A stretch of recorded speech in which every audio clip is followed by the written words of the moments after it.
I'm Lauren Kane, founder of Elm Dirt, and I developed our formulas that we use as our fertilizer today. And how I did that, how I was able to do that, was using my background. I am a chemical engineer by training and doing a lot of research and talking with experts in the field.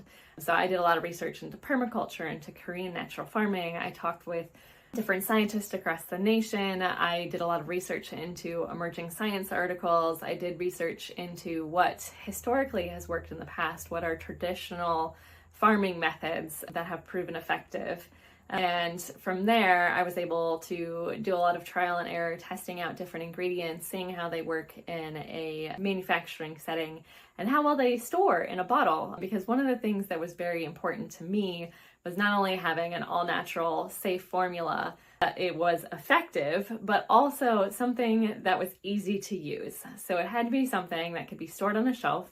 It had to be something that would last for some time in your house. So our products all have a 1-year shelf life and easy to use. So you can attach it to a hose and sprayer. You can use it in a drip system. You can use it just spraying your yard. You can use it in 1,000 different ways as easily as possible.